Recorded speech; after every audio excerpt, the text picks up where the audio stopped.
Good evening. Mr. Evans here. We are still reading The Westing Game by Ellen Raskin, and tonight we are starting with Chapter 9. Chapter 9 is called Lost and Found. Early the next morning, a typed index card was tacked to the elevator's back wall. Lost. Important business papers of no value to anyone but the owner. Please return to Seidel Pulaski 3C. No questions asked. The shorthand notebook was not returned, but the idea of a bulletin board was an instant success. By late afternoon, the elevator was papered with notices and filled with tenants facing sideways and backwards, rating as they rode up and down. Lost, silver cross on filigreed chain, topaz pin and earrings, gold-filled cufflinks. Returned to Grace Windsor Wexler, 3D. Reward. All players willing to discuss sharing their clues come to the coffee shop tomorrow, 10 a.m. Whoever stole my Mickey Mouse clock better give it back. Just leave it in the hall in front of apartment 3D when no one's looking. Turtle Wexler. Order down, not up. Or come on up to the 5th floor and dine in elegance at Shin Hu's restaurant, specializing in exquisite Chinese cuisine. Lost, string of pearls. Sentimental value, if found. Please bring them to apartment 2C. Thank you, Flora Bombach. Dressmaking and alterations reasonably priced. Found, 6 clues. The following clues, printed on squares of Westing toilet tissue, were found in the 3rd floor hallway. Braided, kicking, tortoised, is a brat. I am having an informal party this evening from 8 o'clock on. You are all invited. Please come. J.J. Ford, apartment 4D. Turtle, wherever you are, be home at 7:30 sharp. Your loving mother. Mom, I'm home. No one else was. On reading Mrs. Wexler's note in the elevator, Flora Bombach had insisted, "You must do what your mother says." When Turtle replied, "Like showing her our clues?" Flora Bombach's answer was, "Perhaps so. After all, she is your mother." Flora Bombach was sappy, always smiling that dumb smile, always so polite to everybody, and so timid. When they had finally reached a snowbound broker, Flora Bombach was so nervous she dropped the telephone. Turtle had to admit to some nervousness herself, but it was the first real order she had ever placed. For a minute there, she thought she might choke on the thumping heart that had jumped into her throat, but she had pulled off the transaction like a pro. Now, if only the stock market would go up, she'd show Mr. Westing about refining gold. The next part of the will would read, "Whichsoever pair made the most money with the $10,000 inherits the whole estate." She was sure of it. "Oh, there you are." Grace Wexler acted as if Turtle was the tardy one, but she quickly sweetened. "Come, dear, let's go to your room and I'll fix your hair." Her mother sat behind her on the edge of the narrow bed, loosed the dark brown hair, and brushed it to a gloss. She had not done that with such care in a long, long time. "Have you eaten?" "Mrs. Bombach made me a dinner." Turtle felt the fingers dividing the hair into strands. Her mother was so warm, so close.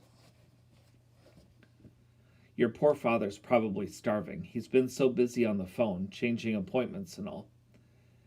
"Daddy's eating in the coffee shop. I just saw him there." Turtle had dashed in shouting, "The braided tortoise strikes again," and kicked to surprise Theo in the shin. It was Doug Who, not Theo, who had made the sign. Her mother twisted the 3 strands into a braid. "I think you should wear your party dress tonight. You look so pretty in pink." Pretty? She had never used that word before, not about her. What's going on? "You know, sweetheart, I'm rather hurt that you won't tell your own mother about your clues."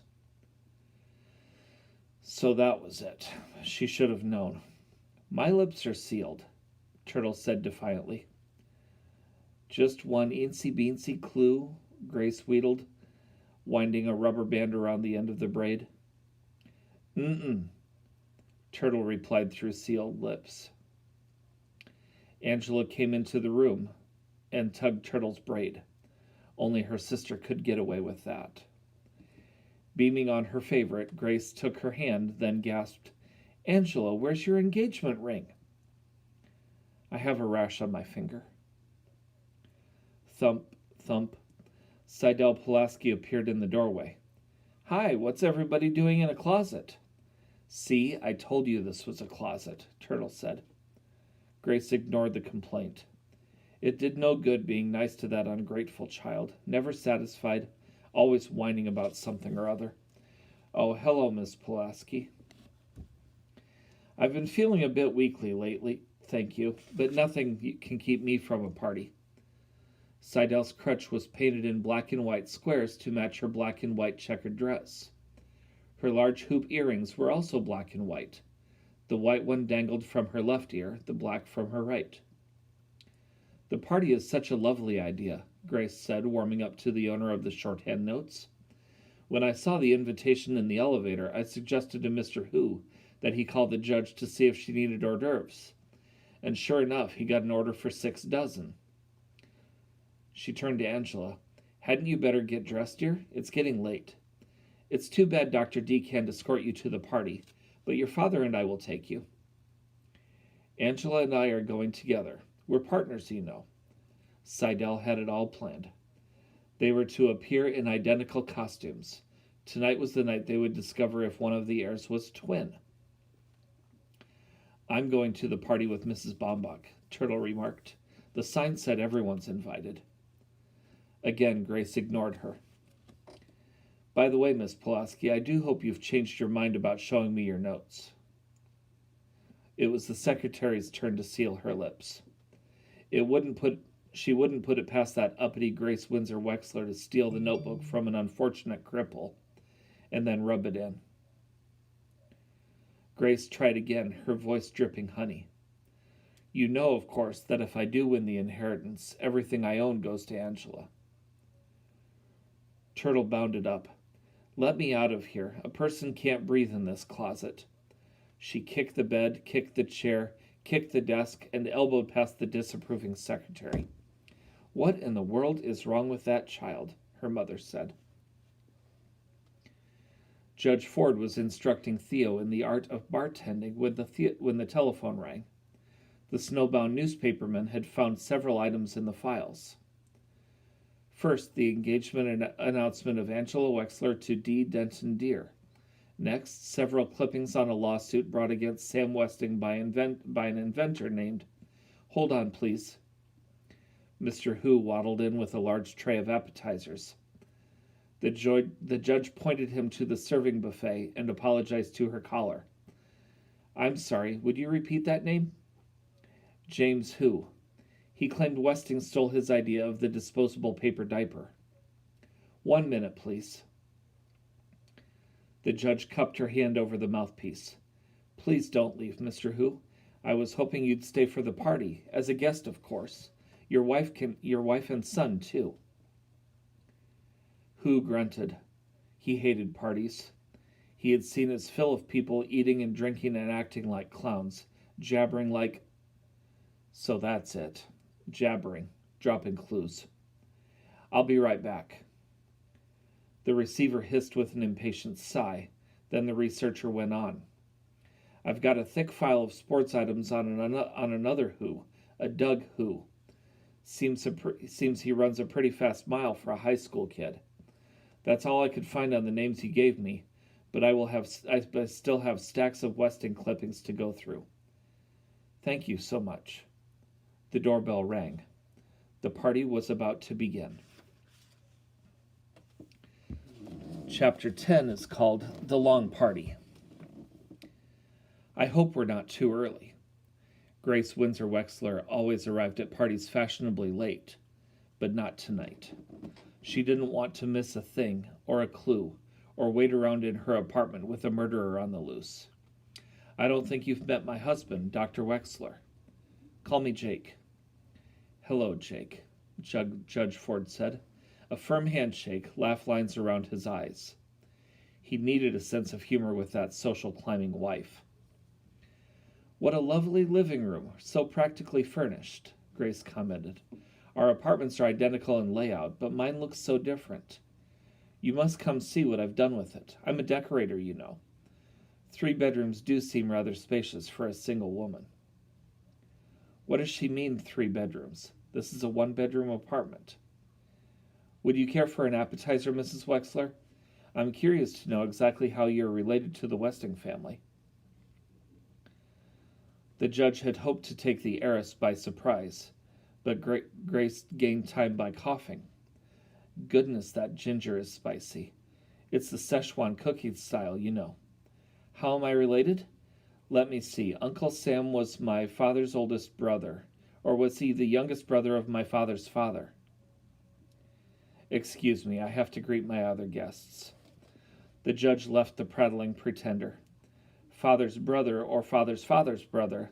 If the relationship was on the paternal side, her maiden name would be Westing. The party went on and on. No one dared to be first to leave. Safety in numbers, especially with a judge there. So the guests ate and drank and jabbered, and they watched the other guests eat and drink and jabber. No one laughed. I guess murder isn't very funny, Jake Wexler said. Neither is money, Mr. Hu replied glumly. Deciding that his wife had found the perfect partner, the podiatrist moved on to the 2 women standing in silence at the front window. Cheer up, Angie Pie, you'll see your Denton soon enough. His daughter twisted out of his embrace. Are you all right, Angela? I'm fine. She was not fine. Why did they ask about Denton all the time, as though she was nobody without him? Oh, it wasn't just that. It wasn't even the humiliation of her mother chiding her about the twin costume in front of everybody, and sending her back to their apartment to change clothes. It was more than that. It was everything. Jake turned to Madame Hu. Hi there, partner. She doesn't speak English, Dad, Angela said flatly. And she never will, Angela, if no one talks to her. Snow, said Madame Hu. Jake followed her pointing finger. That's right, snow. Lots and lots of snow. Snow, trees, road, Lake Michigan. China, said Madame Hu. China? Sure, why not? Jake replied. China. Angela left the chatting couple. Why couldn't she have made some sort of friendly gesture? Because she might do the wrong thing and annoy her mother. Angela, the obedient daughter, did only what her mother told her to do. Hello, Angela. One of these tidbits might cheer you up. Judge Ford held the tray before her. I hear you'll get married soon. Some people have all the luck, Seidel Pulaski said, appearing from nowhere to lean over the tray to spear a cube of pork. Of course, not all us women have opted for marriage, right, Judge Ford? Some of us prefer the professional life.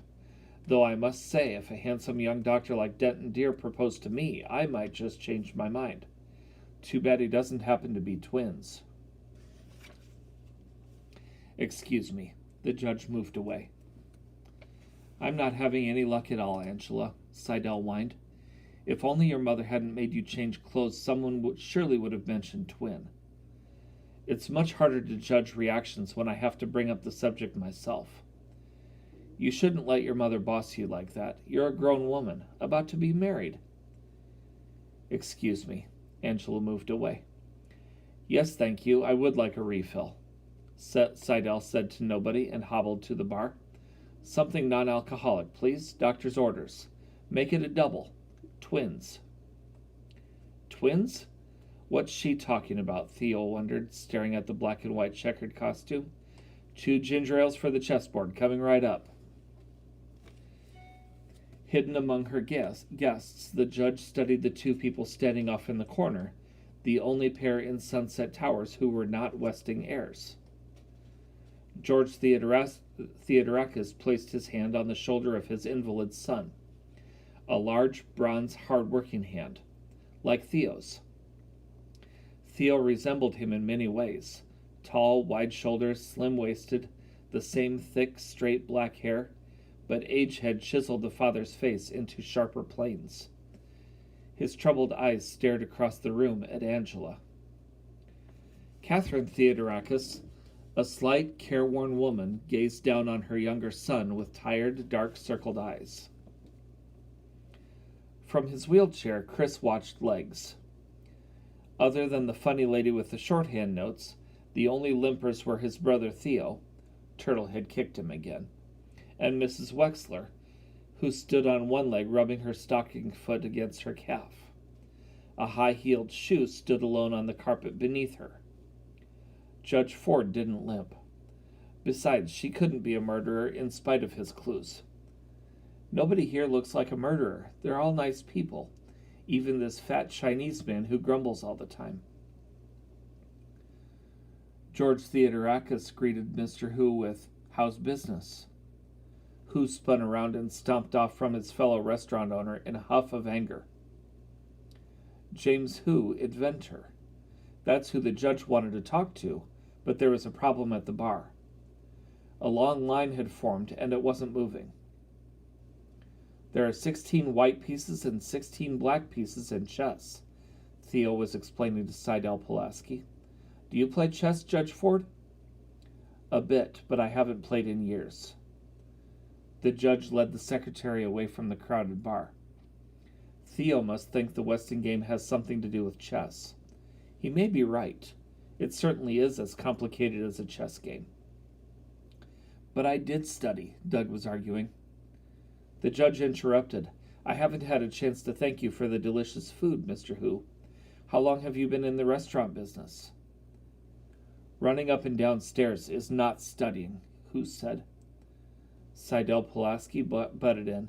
Father and son, you look more like twins. You're equal partners with that Theodorakis kid, Hu continued.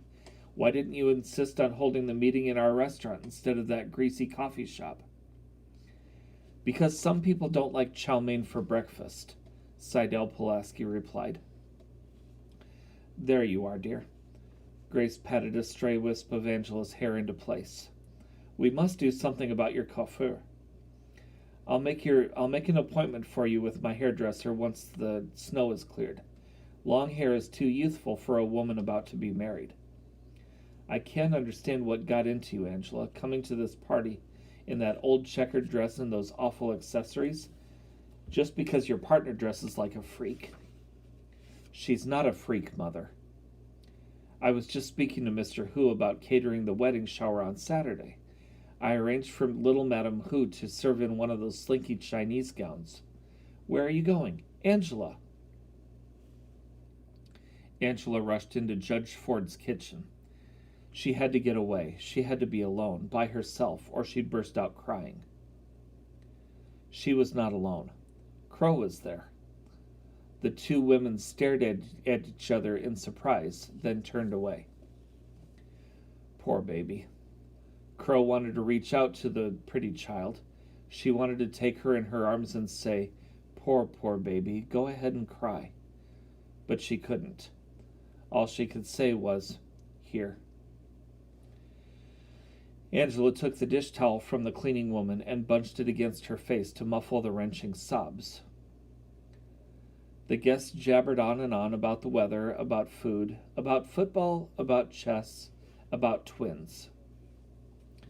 Turtle was slumped on the couch, scornful of dumb grown-up parties. You'd think one of them would know something about the stock market. She missed Sandy. Sandy was the only one in this dumb building she could talk to. Remember that quotation? May God thy gold refine? Flora Bombach asked. Let's take a poll. I'll bet 10 cents it's from the Bible. Shakespeare, Turtle argued, and make it $10. Oh my. Well, all right, $10. Together they made the rounds. 4 votes for the Bible, 3 for Shakespeare, and 1 abstention. Madame Hu did not understand the question. Seidel Pulaski voted for the Bobbsey twins. And how do you know those words were in the will? she asked suspiciously. Too suspiciously. So that's what lost important business papers meant. Somebody stole the shorthand notes. Turtle smiled at the delicious nastiness of it all. I remember, that's all. If you remember so well, tell me what comes before that, Seidel challenged. I don't know. What? The secretary had an audience now. I don't mind telling you, but not if you ask like that. Theo said, please, not Turtle. Seidel turned toward him with what should have been a gracious manner, but she grimaced when the top of the crutch poked her in the chest. The exact quotation, she announced loudly, hoping she was right, is, spend it wisely, and may God thy gold refine. Right or wrong, her guess was received with groans of disappointment. The heirs had expected more. A hint, a clue, something. It was time to go home. And that is the end of our reading for this evening. We will pick it up again tomorrow night with chapter 11. Have a good night.